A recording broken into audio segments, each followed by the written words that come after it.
seenaan galmeesse hadhaawaaf suukaneessaa qabsoo diddaa gabrummaa goottan arsee kaleessa wareegama hadhaawaa qurxama lafee foonii harkaaf harmasaa kennee aarsaa kafale goonni gugurraan gurra lootii arsiin waraana shuraa faajjiin diddaa gabrummaa dureen fincila duraa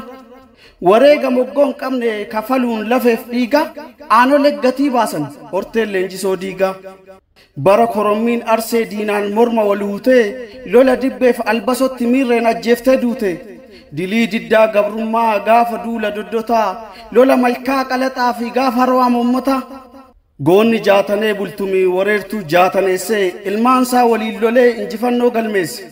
duula dilbatoo qilxuu waraana waayyuu hamdaa imala harkaaf miilaa waraana lafoof fardaa duulli gosaa diillamoo fi waraanni gurree waayyuu kanaaf dura madaayani goonni duuban madaayu arsiin faajjiin gootummaa warri xiiqiif dhalatanii harka kennachuu diddaa fi harka dhabuu filatan arsiin arsoomni qorsaa arsiin saanduqni obsaa arsiin tuttuqqaa diduu arsiin tuttuqan iddu lola malkaa azuuletti qawwee awurooppaatiin diinaan mo'amee cabus fooniif lubbuu wareegee gootota miirree dhabus dhiigni gaafas lola'ee ta'ee kirfaffuu dhiigaa goota hedduu biqilche hambaa leenjisoo diigaa maal nuun jedhu silaa gootonni kaleessa tokkummaaf jiraatan warri lubbuu qaalii nu tokkoomsuuf laatan warri oromummaa tikfachuudhaaf cichani warri lubbuu isaaniin tokkummaa itichani hafuura dhumaatiin tokkummaa dhaamanii addan baanu jechuun walirra dhumanii irbuu tokkummaadhaa afaaniin barsiisani warri shinnii gatti gochaan nu garsiisani hin ka'aniif malee osoo du'aa ka'uuf carraa argatanii haala keessa jiru ijaan daawwatanii waan ilaalcha sabaaf burjaajii dhaloota har'aa kan arganii maal nuun jedhu laata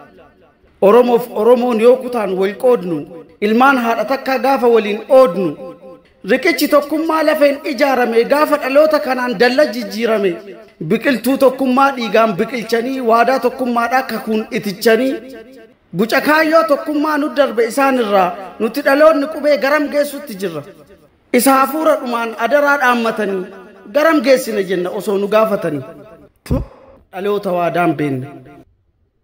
kitaaba kuusaa walaloo barruu baraa walaloo jalqabaa gammachuu naan hin jedhin maqaan koo gammachuudha garuu nyaara koon hiiku waamsaaf awwaadha malee guddoos gammadeen beeku gaddaaf gadadoo waliin michuu ta'ee jiraata gammachuu yoo jedhaniin namni akkamiin awwaata waanjoo rakkinnaa baatee waliin kukkufaa ka'aa osoo gammadeen garre eessaan gammachuu ta'a kanaafuu nattaafu hanga gammachuu ta'ee maqichaan wal fakkaadhu maqaa anan fakkaanne nawwaaminaan awwaadhu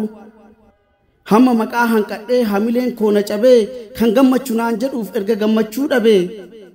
danda'u tattaafadhee maqaa kootti qixxaaya dadhabummoo mulqadhee maqaa san lafa kaaya kanaafuu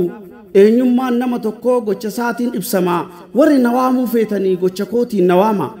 isa fuggisoon taane gita eenyummaa kooti malee ta'uun barbaadu garbicha maqaan mootii